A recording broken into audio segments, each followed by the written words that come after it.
உலக புகழ்பெற்ற கால்நடை மருத்துவர் தாமஸ் டார்லிங் அவர்களுடைய வாழ்க்கை வரலாறு தான் நம்ம இந்த வீடியோவில் பார்க்க போகிறோம்.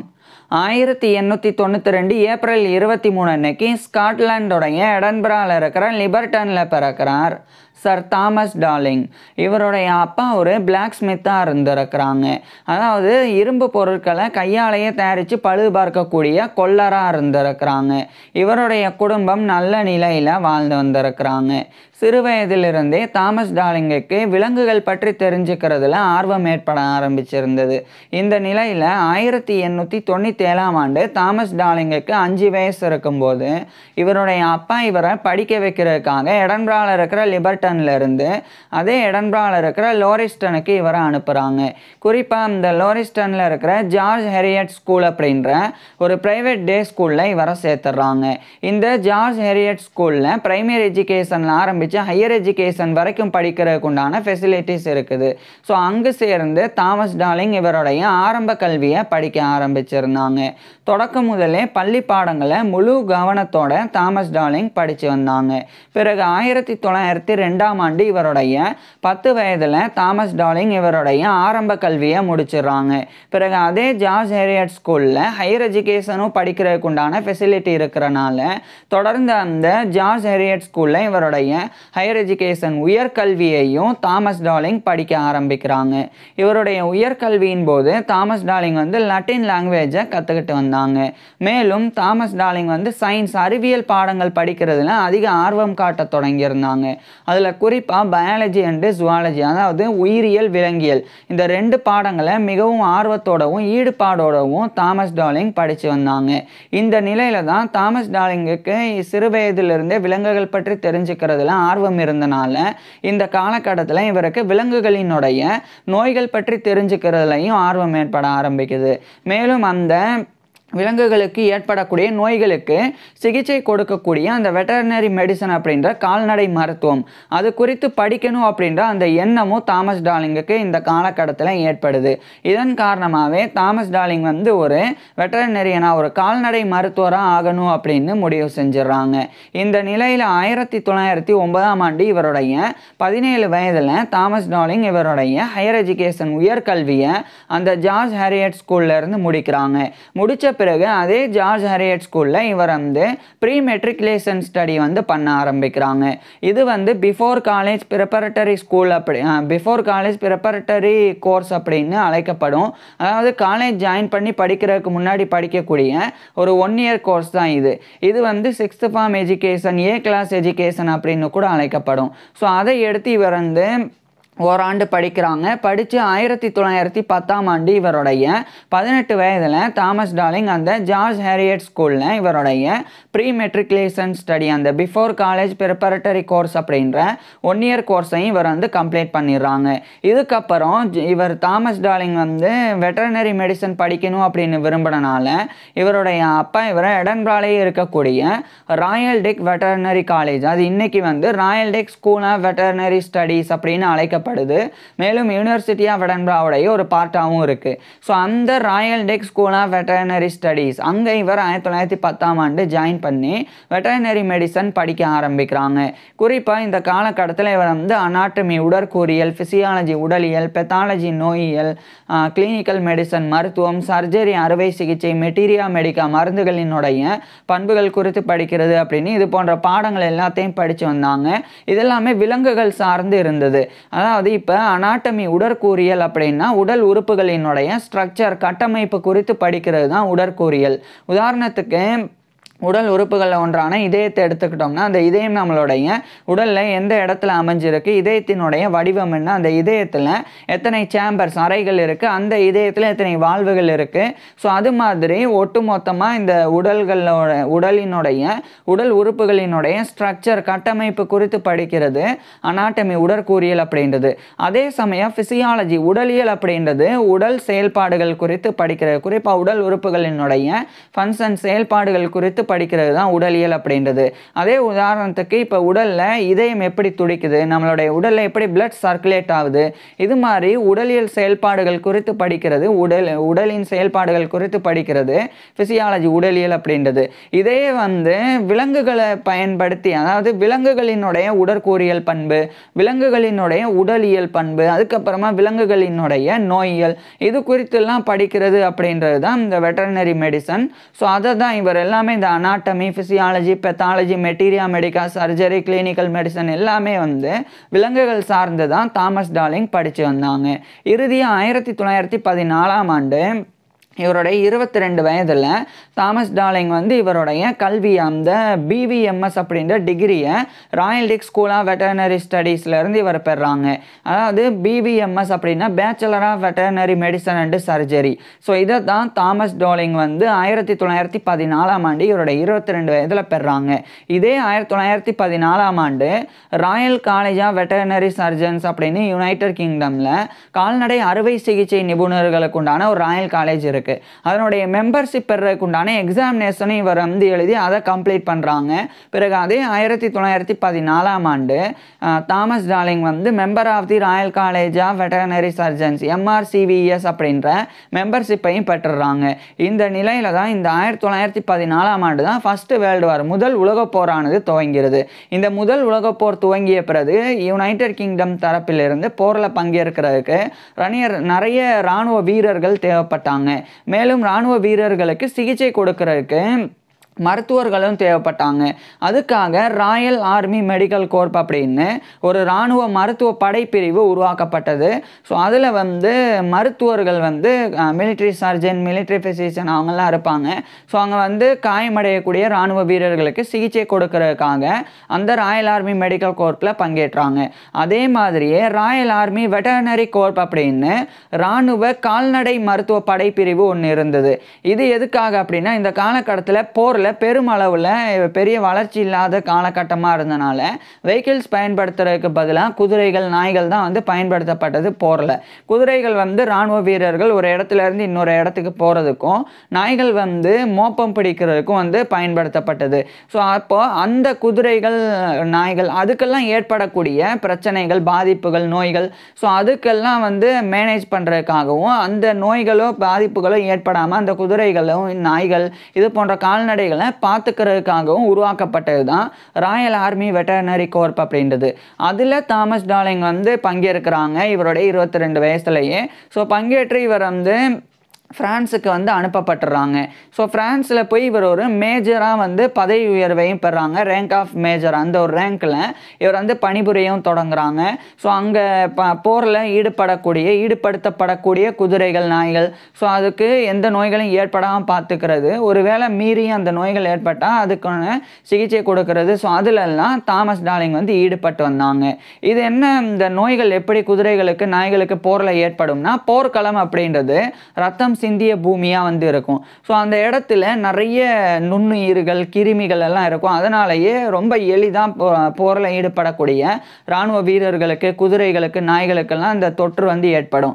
இதையும் தாண்டி போரில் பயன்படுத்தக்கூடிய வெப்பன்ஸ், அந்த கருவிகள், ஸோ அந்த ஒரு ஆயுதங்கள்னாலையும் இந்த விலங்குகளுக்கு வந்து பாதிப்பு ஏற்படும். ஸோ அதுக்காகத்தான் இந்த ராயல் ஆர்மி வெட்டர்னரி கோர்ப் வந்து உருவாக்கப்பட்டு அதில் வந்து தாமஸ் டார்லிங் வந்து பணிபுரிஞ்சு வந்தாங்க.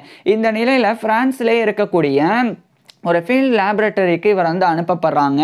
அங்கே பாக்டீரியா, அதாவது இந்த குதிரைகளுக்கு அதேமாதிரி நாய்களுக்கெல்லாம் ஏற்படக்கூடிய பாக்டீரியா தொற்றுகள் அது குறித்து ஆராய்ச்சிக்கு தாமஸ் டார்லிங் வந்து நியமிக்கப்பட்டாங்க. ஸோ இந்த சமயம் தான் அவருக்கு பாக்டீரியா குறித்து ஆராய்ச்சியெல்லாம் ஈடுபடுறதுக்குண்டான வாய்ப்பு கிடைக்குது.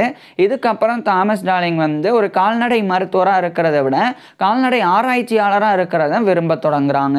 இதுக்கிடையில் தான் 1918ஆம் ஆண்டு இந்த ஃபர்ஸ்ட் வேர்ல்டு வார், முதல் உலகப் போரானது முடிவுக்கு வந்துடுது. முதல் உலகப்போர் முடிவுக்கு வந்த பிறகு தாமஸ் டார்லிங் வந்து டிஸ்பேச்சஸில் மென்ஷன் பண்ணப்படுறாங்க. இது வந்து பெரிய அளவில் ஒரு கௌரவம். அதாவது டிஸ்பேச்சஸ் அப்படின்னா இந்த army, navy, Royal army medical corp, Royal army veterinary corp எல்லாமே வந்து டிமொபைலைஸ் பண்ணப்பட்டு 1919 இந்த காலகட்டத்தில் அவங்க இடத்துக்கு வந்து அனுப்பப்படுவாங்க. இப்போ இராணுவ வீரர்கள் வந்து பொதுமக்கள் இராணுவத்துக்கு வந்திருந்தாங்கன்னா அவங்க வேலைக்கு திரும்பிடுவாங்க. மருத்துவர்கள் இராணுவத்துக்கு வந்திருந்தாங்கன்னா அவங்களுடைய மருத்துவமனைக்கு கண்ட்ரிக்கு திரும்பிடுவாங்க. இது மாதிரி டிமொபைலைஸ் நடந்தது. அப்போ வந்து தாமஸ் டார்லிங் வந்து அந்த டிஸ்பேச்சஸில் இவர் வந்து மென்ஷன் பண்ணப்பட்டாங்க, குறிப்பிடப்பட்டாங்க. இந்த மாதிரி இவருடைய பணி வந்து ரொம்ப முக்கியத்துவம் வாய்ந்தது அப்படின்னு. ஸோ அந்த பெருமையை தாமஸ் டார்லிங் வந்து பெற்றாங்க. இதுக்கப்புறமா இந்த 1918 போர் முடிஞ்சிருந்தாலும் 1919ஆம் ஆண்டு ராயல் ஆர்மி மெடிக்கல் கோர்ப் எல்லாமே வந்து டிமொபைலைஸ் பண்ணப்பட்டது. ஸோ அப்போ அந்த சமயம் இவர் வந்து ஸ்காட்லாண்டில் இருக்கிற கிளாஸ்கோவுக்கு போர் முடிஞ்சதுக்கப்புறமா 1919 தாமஸ் டார்லிங் போகிறாங்க. அங்கே போய் அங்கே வந்து சிட்னி கைகர் அப்படின்னு சொல்லி ஒருத்தர் இருந்தாங்க. அவர் வந்து கிளாஸ்கோ வெட்டர்னரி காலேஜ், அதாவது கிளாஸ்கோவுடைய அந்த கிளாஸ்கோவில் இருக்கக்கூடிய ஒரு கால்நடை மருத்துவ கல்லூரி, அதனுடைய பிரின்சிபலாக இந்த ஒரு சிட்னி கைகர் இருந்தாங்க. ஸோ அவர் வந்து சொந்தமாக ஒரு ஆய்வுக்கூடத்தை வச்சுருந்தாங்க. மேலும் நிறைய எக்ஸ்பிரிமெண்டல் அனிமல்ஸ், அதாவது நிறைய பரிசோதனை பண்ணுறதுக்காக விலங்குகளையும் வச்சுருந்தாங்க. ஸோ இவருக்கு கால்நடை ஆராய்ச்சியில் தாமஸ் டார்லிங்குக்கு ஆர்வம் இருந்தனால தான் ஸ்காட்லாண்டுடைய கிளாஸ்கோ போய் கிளாஸ்கோ வெட்டர்னரி காலேஜோடைய பிரின்சிபலான சிட்னி கைகர் கூட இவர் ஜாயின் பண்ணுறாங்க. ஜாயின் பண்ணி அவருடைய லேபரட்டரியில் ஆராய்ச்சியை 1919ஆம் ஆண்டிலிருந்து பண்ண தொடங்குறாங்க. இந்த சமயம் அந்த ஸ்காட்லாண்டில் இருக்கக்கூடிய ஸ்காட்டிஷ் ஃபார்மர்ஸோடைய ஒரு குரூப், அதாவது ஸ்காட்லாண்டுடைய விவசாயிகளுக்கு உண்டான ஒரு குழு, அந்த குழுவினோட தாமஸ் டார்லிங்கும் அந்த சிட்னி கைகர் 2 பேரும் 1920ஆம் ஆண்டு இணைகிறாங்க. இணைஞ்சு ஒரு animal diseases research association ADRA அப்படின்னு சொல்லி இந்த விலங்குகளுக்கு உண்டான நோய்களை தடுக்கிறதுக்கு உண்டான ஆராய்ச்சிக்காக ஒரு association.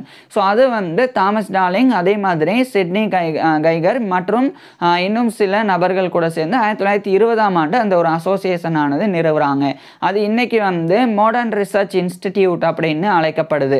So modern research institute அப்படின்னு இன்னைக்கு அழைக்கப்படுது அந்த animal diseases research association ADRA அப்படின்றது. ஸோ அது வந்து ஸ்காட்லாண்டுடைய மிட்லோத்தியன், எடன்பிராக்கு பக்கத்தில் இருக்குது மிட்லோத்தியன். ஸோ அங்கே வந்து நிறுவப்படுது. ஸோ அங்கே 1920 காலகட்டத்தில் தாமஸ் டார்லிங்கும் சிட்னி கைகரும் நிறைய ஆராய்ச்சி பண்ண தொடங்குறாங்க. குறிப்பாக ஃபார்ம் அனிமல்ஸ், பண்ணை விலங்குகளுக்கு ஏற்படக்கூடிய நோய்கள், அதை தடுக்கிறதுக்காக இந்த லைஃப் ஸ்டாக் எல்லாம் காப்பாற்றுறதுக்காக தான் இந்த அனிமல் டிசீசஸ் ரிசர்ச் அசோசியேஷன் ஆனது நிறுவப்பட்டது. ஸோ அங்கே நிறைய ஆராய்ச்சிகள், நிறைய நோய்களை தடுக்கிறதுக்கு உண்டான வழிமுறைகள் அதெல்லாம் மேற்கொள்ளப்பட்டது. அடுத்து 1922ஆம் ஆண்டு இந்த ADRA அதனுடைய ஒரு தனியான ஒரு இன்ஸ்டிடியூட்டுக்கு 1922ஆம் ஆண்டு சிட்னி கைகரும் தாமஸ் டார்லிங்கும் போய் அங்கே ஆராய்ச்சியை பண்ண தொடங்குறாங்க. இதுக்கப்புறம் 1923ஆம் ஆண்டு தாமஸ் டார்லிங்குக்கு வந்து இங்கிலாந்துடைய கிரேட்டர் லண்டனில் இருக்கிற பெக்கனம் அங்கே இருக்கக்கூடிய வெல்கம் ரிசர்ச் லேபரட்டரிஸ் அங்கே வந்து தாமஸ் டார்லிங்குக்கு ஒரு முக்கிய பொறுப்பானது கிடைக்கிது. இதை பயன்படுத்துறதுக்காக இவர் வந்து ஸ்காட்லாண்டில் இருக்கிற மிட்லோத்தியன்லேருந்து 1923ஆம் ஆண்டு இங்கிலாந்துடைய கிரேட்டர் லண்டனில் இருக்கிற பெக்கனமுக்கு இவர் வந்து வந்துடுறாங்க. அந்த காலகட்டத்தில் இந்த பெக்கனம் அப்படின்றது கென்ட், இங்கிலாந்துடைய கென்ட், லண்டனுக்கு பக்கத்தில் இருக்குது. அந்த கென்ட் அப்படின்ற அந்த ஒரு கவுன்சிலுடைய அட்மினிஸ்ட்ரேஷனுக்கு கீழே தான் இருந்தது. அது பிற்காலத்தில் குறிப்பாக 1965க்கு பிறகு தான் இந்த ஒரு பெக்கனம் அப்படின்றது வந்து கிரேட்டர் லண்டனுடைய அட்மினிஸ்ட்ரேஷனுக்கு கீழே வருது.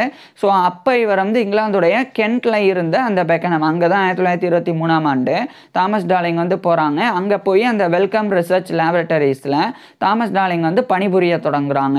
குறிப்பாக இந்த காலகட்டத்தில் தாமஸ் டார்லிங் வந்து சில முக்கியமான ஆராய்ச்சியை மேற்கொள்ள தொடங்குறாங்க.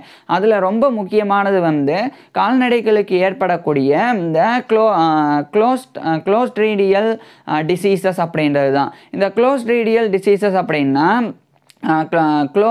கிளாஸ்ட்ரீடியம் ஜீனஸ் அப்படின்னு சொல்லி கிளாஸ்ட்ரீடியம் ஜீனஸ் அப்படின்னு ஒரு வகையான பாக்டீரியா வந்து இருக்குது. அந்த பாக்டீரியா வந்து நிறைய பிரச்சனைகளை வந்து இந்த கால்நடைகளுக்கு ஏற்படுத்தி வந்தது, நிறைய நோய்களை ஏற்படுத்தினது. அதாவது ஒரு பாக்டீரியா தான், அந்த ஒரு வகையான பாக்டீரியாவே பல்வேறு வகையான ஸ்ட்ரெயின்ஸ் கொண்ட டிசீசஸ், பல்வேறு வகையான டைப்ஸ் டிசீசஸ் எல்லாம் இந்த கால்நடைகளுக்கு ஏற்படுத்தியது. அதாவது இப்போ ஒரு பாக்டீரியா இருக்குன்னா அது ஒரு விலங்குக்கு பாதிக்கப்பட்டால் அது ஒரு வகையான நோயை தான் ஏற்படுத்தும். ஆனால் இந்த கிளாஸ்ட்ரீடியம் ஜீனஸ் இந்த வகையை சார்ந்த, இந்த ஒரு இனத்தை சார்ந்த பாக்டீரியாக்கள் வந்து பல்வேறு விதமான வீரியத்தன்மை கொண்ட நோய்களை வந்து கால்நடைகளுக்கு ஏற்படுத்தியது. அது பல்வேறு வகையான ஸ்ட்ரெயின்ஸ், அந்த வீரியம் மட்டும் இல்லாமல் பல்வேறு வகைகளும் டைப்ஸும் வந்து இருந்தது. ஸோ அதுக்கு வந்து ஒவ்வொரு டைப்ஸுக்கும் ஒவ்வொரு வகையான மருந்து வந்து பயன்படுத்தணும், அந்த மாதிரி இருந்தது. அப்போ தாமஸ் டார்லிங் வந்து இதை என்ன பண்ணுறாங்கன்னா ஒரு பாலிவேலன்ட் வேக்சின் வந்து இதுக்காக கண்டுபிடிக்கணும் அப்படின்னு அப்படின்னு முயற்சி பண்ணுறாங்க. வேக்சின்னா தடுப்பூசி, பாலிவேலண்ட் அப்படின்னா ஒட்டுமொத்தமாக இப்போ 2-3 வகையான நோய்களுக்கும் நோய் வீரியத்தன்மை அது எல்லாத்தையுமே கட்டுப்படுத்துறதுக்கு உண்டான ஒரு தடுப்பூசி உருவாக்கப்பட்டால் அதுதான் வந்து பாலிவேலண்ட் வேக்சின் அப்படின்றது. ஸோ அதை கண்டுபிடிக்கிறதுக்கு உண்டான முயற்சியில் தாமஸ் டார்லிங் வந்து ஈடுபட்டு வந்தாங்க. மிகவும் தீவிரமாகவே தாமஸ் டார்லிங் இவருடைய ஆராய்ச்சியை மேற்கொண்டு வந்தாங்க. இந்த ஆராய்ச்சியின் முடிவாக இவர் ஒரு பாலிவேலண்ட் வேக்சினை கண்டறிஞ்சிடறாங்க. அது வந்து இந்த கிளாஸ்ட்ரீடியம் ஜீனஸ்னால பாதிப்பை ஏற்படுத்தக்கூடிய அந்த கிளாஸ்ட்ரீடியல் டிசீசஸ் அது வந்து குறிப்பாக செம்மறி ஆடுகளுக்கு ஷீப் அப்படின்ற செம்மறி ஆடுகள் அதுக்கு தான் இந்த கிளாஸ்ட்ரீடியல் டிசீசஸ் வந்து ஏற்பட்டு வந்தது. ஸோ அது கட்டுப்படுத்துறதுக்கு இந்த பாலிவேலண்ட் வேக்சினை தாமஸ் டார்லிங் வந்து கண்டறிஞ்சாங்க. அதுக்கப்புறமா இந்த செம்மறி ஆடுகளுக்கு அந்த தடுப்பூசியானது போடப்பட்டது. அதுக்கப்புறம் செம்மறி ஆடுகள் இந்த மாதிரி கிளாஸ்ட்ரீடியல் டிசீசஸ்னால பாதிக்கப்பட்டு உயிரிழக்கலை. ஸோ காப்பாற்றப்பட்டது. ஸோ 1930களில் இது மிகப்பெரிய ஒரு வளர்ச்சியாக இருந்தது. அது பொருளாதார ரீதியாகவும் ஷீப் ஃபார்மர்ஸுக்கு அதாவது செம்மறி ஆடுகளை வளர்க்கக்கூடிய விவசாயிகளுக்கு நல்ல பலனை கொடுத்தது இந்த தடுப்பூசி.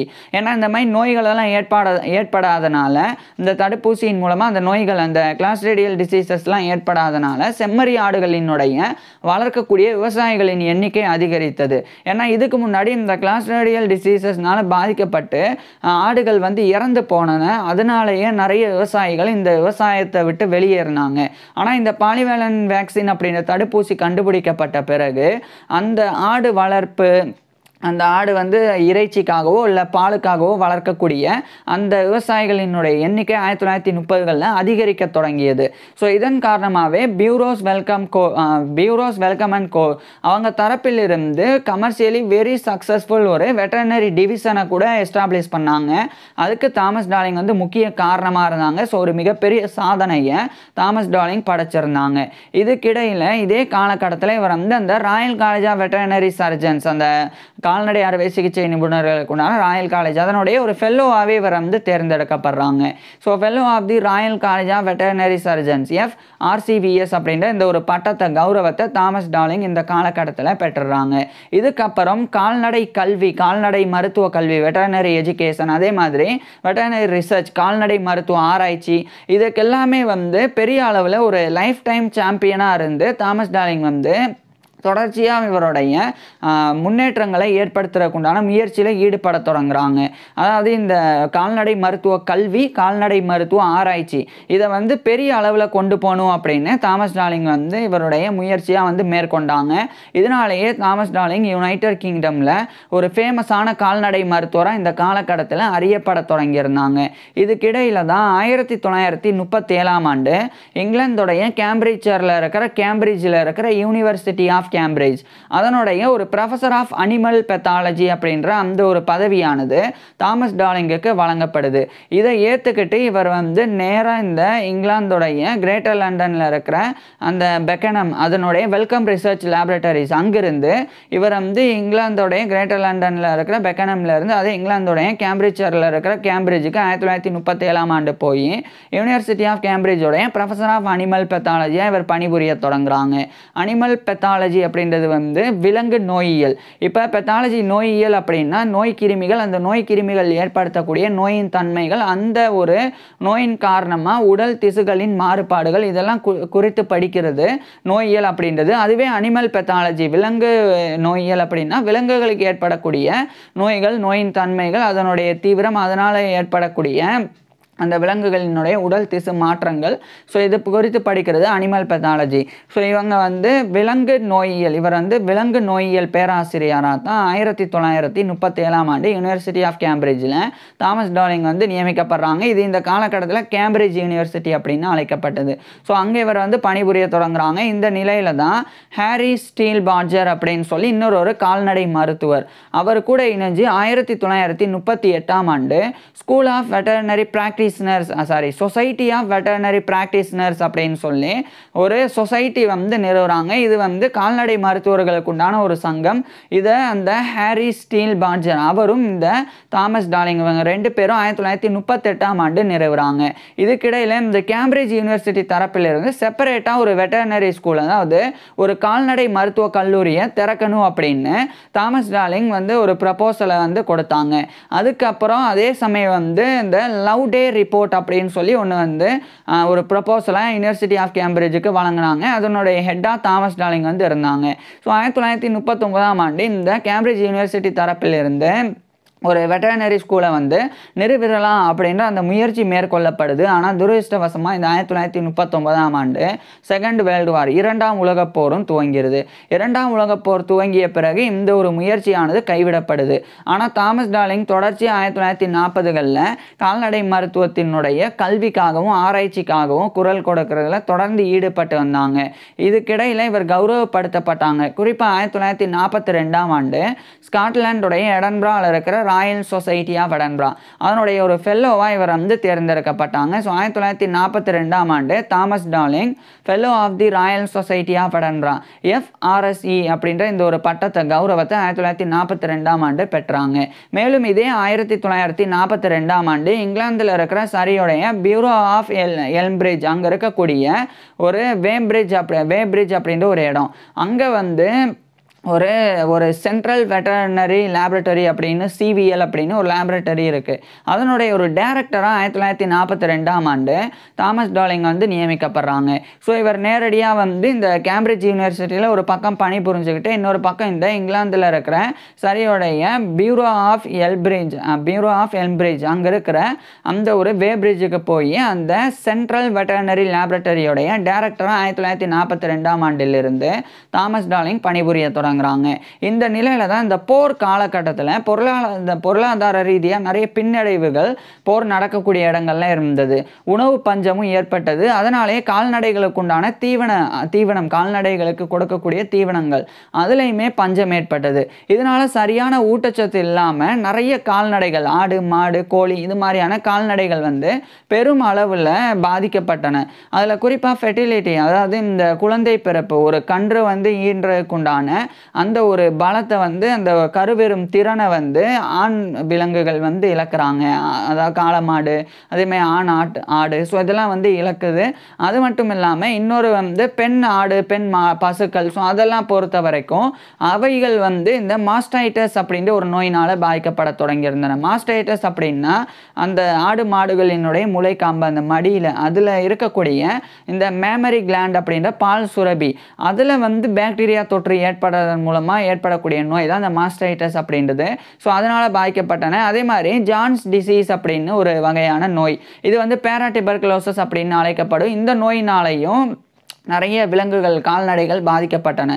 ஸோ இதெல்லாம் வந்து ட்ரீட்மெண்ட் கொடுக்கணும் அப்படின்னா நிறைய கால்நடை மருத்துவர்கள் தேவை. குறிப்பாக அந்த 3 நோய்களுக்கு சிகிச்சை கொடுக்கறதுக்கு சரியான கால்நடை மருத்துவர்கள் தேவை. அந்த கால்நடை மருத்துவர்களுக்கு சரியான பயிற்சியும் தேவை.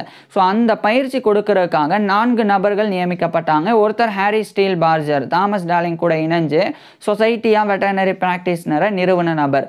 ஸோ அவர், அதுக்கப்புறமா ஜார்ஜ் கோல்டு, அதே மாதிரி சாம் ஹிக்னட், இதுக்கப்புறம் தாமஸ் டார்லிங், இந்த 4 நபர்கள் நியமிக்கப்பட்டாங்க. இவங்க எல்லாருமே இந்த 4 நபர்களுமே ஒட்டுமொத்த யுனைடெட் கிங்டம் பிரிட்டன் முழுக்க இந்த போர் காலகட்டத்தில் அந்த கால்நடைகளை பாதுகாக்கிறதுக்காக கால்நடை மருத்துவர்களுக்கு ட்ரைனிங் கொடுக்க தொடங்கியிருந்தாங்க. இதுக்கப்புறம் இதே காலகட்டத்தில் இந்த சென்ட்ரல் வெட்டர்னரி லேபரட்டரி அதுக்காக தாமஸ் டார்லிங் ஒரு முக்கிய விஷயம் பண்ணுறாங்க. அதாவது நேஷனல் வெட்டர்னரி இன்வெஸ்டிகேஷன் சர்வீஸ், அதில் வந்து டிசீஸ் மானிட்டரிங்காகவும் அதே மாதிரி ரிசர்ச்சுக்காகவும் பெரிய அளவில் அக்ரிகல்ச்சரல் காலேஜஸோடைய லேபரட்டரிஸ், யுனைடெட் கிங்டமில் இருக்கிற பிரிட்டனில் இருக்கிற நிறைய லேபரட்டரிஸை ஒருங்கிணைக்கிறது. குறிப்பாக நேஷனல் வெட்டர்னரி இன்வெஸ்டிகேஷன் சர்வீஸு கீழே ஒருங்கிணைக்கிறதுல தாமஸ் டார்லிங் முயற்சியை மேற்கொண்டாங்க. இதுக்கப்புறமா 1945ஆம் ஆண்டு இந்த செகண்ட் வேர்ல்டு வார், இரண்டாம் உலகப் போர் முடிவடையுது. முடிவடைஞ்ச பிறகும் பிரிட்டன் முழுக்க தாமஸ் டார்லிங் வந்து தொடர்ச்சியாக ஒரு கால்நடை மருத்துவராக மற்ற கால்நடை மருத்துவர்களுக்கு ட்ரைனிங் கொடுக்கறதுல ஈடுபட்டாங்க. இதுக்கப்புறமா 1945க்கு பிறகு போர் முடிஞ்சிட்டனால கேம்பிரிட்ஜ் யூனிவர்சிட்டி தரப்பிலிருந்து ஒரு வெட்டர்னரி ஸ்கூலை நிறுவனக்குண்டான அந்த முயற்சியும் தொடர்ச்சியாக மேற்கொள்ளப்படுது. இதுக்கிடையில் 1948ஆம் ஆண்டு தாமஸ் டார்லிங் வந்து ஒரு சீஃப் மெடிக்கல் ஆஃபீஸராக வந்து நியமிக்கப்படுறாங்க யுனைடெட் கிங்டமுக்கு. ஸோ இவர் வந்து தாமஸ் டார்லிங் 1948ஆம் ஆண்டு ஒரு சீஃப் மெடிக்கல் ஆஃபீஸராக இவருடைய பணியை வந்து பண்ண ஆரம்பிக்கிறாங்க. அது வந்து ministry of agriculture fisheries and food. So அதுக்கு தான் இவர் ஒரு சீஃப் மெடிக்கல் ஆஃபீஸராக 1948ஆம் ஆண்டு நியமிக்கப்பட்டாங்க.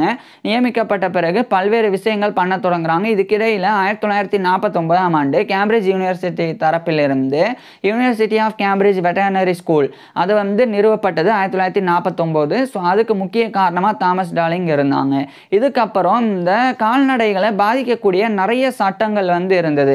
அது வேறுபட்டு இருந்தது. அதெல்லாம் ஒருங்கிணைச்சு கால்நடைகளினுடைய பாதிப்புகளை குறைக்கிற மாதிரியான சட்டத்தை கொண்டு வர்றதுல தாமஸ் டார்லிங் வந்து நிறைய முயற்சிகள் மேற்கொண்டாங்க. இதன் விளைவாக 1950ஆம் ஆண்டு டிசீசஸ் ஆஃப் அனிமல்ஸ் ஆக்ட் அது வந்து 1950 கொண்டு வரப்பட்டது. ஸோ அதுக்கும் தாமஸ் டார்லிங் காரணமாக இருந்தாங்க. ஸோ இவ்வளவு பங்களிப்புகள் கொடுக்கறனால 1951ஆம் ஆண்டு நியூ இயர் ஹானர்ஸில் இவர் வந்து நைட் பண்ணப்பட்டாங்க. அப்போதைய யுனைடெட் கிங்டமுடைய ராயல் ஃபேமிலி மூலமாக. ஸோ தாமஸ் டார்லிங் வந்து நைட் பண்ணப்பட்டாங்க. அதாவது சர்பட்டம் 1951ஆம் ஆண்டு இவருக்கு வழங்கப்பட்டது. ஸோ 1951க்கு பிறகு தான் தாமஸ் டார்லிங் வந்து சர் தாமஸ் டார்லிங் அப்படின்னு கௌரவத்தோடு அழைக்கப்பட தொடங்கியிருந்தாங்க. அடுத்து 1952ஆம் ஆண்டு இந்த ஒரு ministry of agriculture fisheries and food அதனுடைய அந்த சீஃப் மெடிக்கல் ஆஃபீஸர் அப்படின்ற பதவியிலிருந்து இவர் வந்து இது வந்து சீஃப் வெட்டர்னரி ஆஃபீஸர் மெடிக்கல் ஆஃபீஸர்னு சொல்கிறேன், chief veterinary officer CVO. So அந்த பதவியிலிருந்து 1952ஆம் ஆண்டு தாமஸ் டார்லிங் வந்து விலகுறாங்க. இதுக்கப்புறமா தாமஸ் டார்லிங் வந்து இன்னும் கூடுதலாக பல்வேறு முயற்சியில் ஈடுபடுறாங்க. குறிப்பாக எபிசோடிக் டிசீசஸ் அப்படின்னு ஒரு வகையான நோய்கள் இருக்குது. எபிசோடிக் அப்படின்றது வந்து ஒரு பர்டிகுலர் நிலப்பரப்பு ஜியாகிரஃபியோ இல்லைனா அங்கே பர்டிகுலர் பாப்புலேஷனையோ அதாவது பர்டிகுலர் இடத்துலையோ இல்லைனா பர்டிகுலர் இனத்தொகை ஸோ அங்கே இருக்கக்கூடிய விலங்குகள் ஸோ அதை பாதிக்கக்கூடியது. அது வந்து குறிப்பிட்ட காலங்கள்லேயும் நேரங்கள்லேயும் பாதிக்கக்கூடியது. அதுதான் வந்து எபிசோடிக் டிசீசஸ் அப்படின்றது. ஸோ அது நிறைய வந்து கால்நடைகளுக்கு ஏற்பட்டது. ஒரு குறிப்பிட்ட நிலப்பரப்புலையும் ஒரு குறிப்பிட்ட இனத்துலையும் அதே மாதிரி ஒரு குறிப்பிட்ட கால நேரங்களில் இந்த பாதிப்பு ஏற்பட்டது. அதுதான் எபிசோடிக் டிசீசஸ். ஸோ அதை தடுக்கிறதுக்காக ஆஃபீஸ் இன்டர்நேஷ்னல் டே எபிசோடிஸ் அப்படின்னு சொல்லி ஒன்று இருக்குது. அது வந்து இன்னைக்கு world organisation for animal health அப்படின்னு அழைக்கப்படுது. ஸோ அதில் 1952ஆம் ஆண்டு இந்த காலகட்டத்தில் தாமஸ் டார்லிங் வந்து பங்கேற்க தொடங்குறாங்க. அதில் 2 ஆண்டுகள் பங்கேற்று இந்த கால்நடைகளுக்கு ஏற்படக்கூடிய நோய்களை தடுக்கிறதுக்கு உண்டான முயற்சியில் ஈடுபட்டாங்க. இதுதான் வந்து ஃபார்ம் அனிமல் டிசீஸ் இராடிகேஷன் அப்படின்னு, அதாவது பண்ணை விலங்குகளுக்கு ஏற்படக்கூடிய நோய்களை அழிக்கிறதுக்கு உண்டான ஒரு முயற்சி. ஸோ அதில் தாமஸ் டார்லிங் ஈடுபட்டாங்க. அதில் குறிப்பாக இந்த ரிண்டர் பேஸ்ட் அதே மாதிரி food and mouth disease so இதெல்லாமே வந்து இந்த எபிசோடிக் டிசீசஸில் ஒன்று தான். ஸோ அதுக்குண்டான சிகிச்சை கொடுக்கறதுல தாமஸ் டார்லிங் ஈடுபட்டாங்க. அடுத்து 1954ஆம் ஆண்டு European commission for the control of foot and mouth diseases அப்படின்னு சொல்லி ஒரு கமிஷன் உருவாக்கப்பட்டது. அதனுடைய ஒரு செக்ரட்டரியாக 1954ஆம் ஆண்டு தாமஸ் டார்லிங் வந்து நியமிக்கப்பட்டாங்க. ஸோ அந்த பணியில் தாமஸ் டார்லிங் வந்து ஒரு செயலாளராக அந்த European commission for the control of foot and mouth டிசீஸில் இவர் ஒர்க் பண்ணாங்க. இதுக்கிடையில் தான் 1956ஆம் ஆண்டு ஜோசப் பிரான்ஸ் ட்ரக்கோட்டா அப்படின்னு சொல்லி ஒரு ஆர்டிஸ்ட் அவர் மூலமாக இவர் வந்து ஓவியமாக சித்தரிக்கப்பட்டாங்க. இதுக்கப்புறம் 1958 இந்த சமயம் அந்த European commission for the control of foot and mouth disease அதனுடைய செக்ரட்டரி அப்படின்ற பதவியிலிருந்து 1958ஆம் ஆண்டு இவர் வந்து கிட்டத்தட்ட இவருடைய 66 வயதில் தாமஸ் டார்லிங் வந்து ரிட்டையர் ஆகுறாங்க. பிறகு ஆனால் நிறைய பொறுப்புகள்லாம் இவர் வந்து நியமிக்கப்பட்டாங்க. குறிப்பாக 1958 இந்த 1960 இந்த காலகட்டத்திலலாம் தாமஸ் டார்லிங் வந்து இன்னும் பல்வேறு பொறுப்புகளில் நியமிக்கப்பட்டு வந்தாங்க. அதில் குறிப்பாக தாமஸ் டார்லிங் வந்து இந்த 1960களில் இன்னும் கூடுதலாக கால்நடைகளுக்கு ஏற்படக்கூடிய நோய்கள் அதை தடுக்கிறதுக்கு உண்டான பங்களிப்புகள் அதில் தாமஸ் டார்லிங் வந்து ஈடுபட்டு வந்தாங்க. கவர்மெண்ட் பொறுப்புகளில் நிறைய பொறுப்புகளில் இவர் வந்து ரிட்டையர்மெண்ட்டுக்கு பிறகு கூட பல்வேறு விதமான பொறுப்புகளில் தாமஸ் டார்லிங் வந்து தொடர்ச்சியாக நியமிக்கப்பட்டு வந்தாங்க. ஸோ இப்பேற்பட்ட நபர் வந்து சில புத்தக களஞ்சியங்கள் கூட தாமஸ் டார்லிங் வந்து எழுத தொடங்கியிருந்தாங்க.